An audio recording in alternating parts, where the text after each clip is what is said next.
15টি word নিয়ে 28.26 বর্গ kilometre আয়তনের প্রথম শ্রেণীর লক্ষ্মীপুর পৌরসভা। এখানে প্রায় 1.5 লাখ মানুষের বাস। অপরিকল্পিত বর্জ্য ও ড্রেনেজ ব্যবস্থাপনার কারণে দিন দিন বাড়ছে নাগরিক দুর্ভোগ।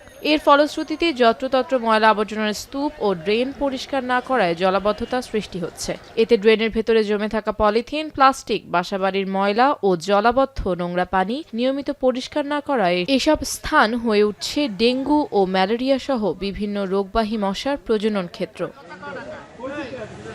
সিভিল সার্জন কার্যালয়ের সূত্রে জানা গেছে, সরকারি হিসাবে জেলায় গত 3.5 বছরে 8,153 জন ডেঙ্গু রোগে আক্রান্ত হয়।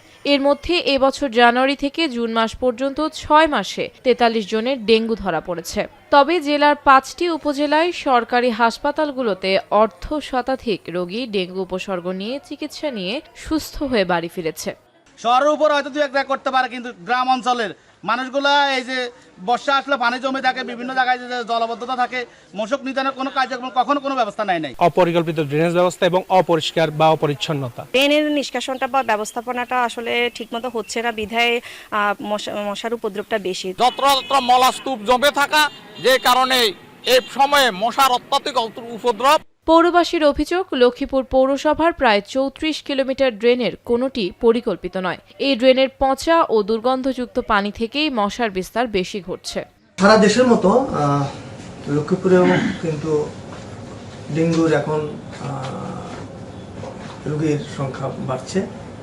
আমরা জানি যে সাধারণত এই জুন থেকেই আগস্ট মাস বা আগামী 3 মাস কিন্তু এই ডেঙ্গুর আক্রমণটা বেশি থাকে এবং দেখা যায় যে রোগীরা আক্রান্ত হয়। পৌরসভার প্রতিটি ওয়ার্ডে ডেঙ্গু উৎপত্তি স্থল চিহ্নিত করে ধ্বংসের ব্যবস্থা নেওয়া হয়েছে। পাশাপাশি জনগণকে সচেতন হওয়ার আহ্বান জানান পৌর প্রশাসক। আমাদের চলমান যে ডেঙ্গু মৌসুম, যেটা আমাদের ডেঙ্গু মোকাবেলার জন্য পৌরসভা থেকে ব্যাপক কার্যক্রম গ্রহণ করা হয়েছে। প্রতিটি ওয়ার্ডে যেখানে ডেঙ্গু মশার আপনার উৎপত্তি স্থল আছে, ওগুলো আমরা চিহ্নিত করে ওগুলো ধ্বংসের ব্যবস্থা আমরা নিয়েছি। প্রতিটি শিক্ষা প্রতিষ্ঠান, হাসপাতাল ও সরকারি প্রতিষ্ঠানগুলোতে মশক নিধনের কার্যক্রম চলছে।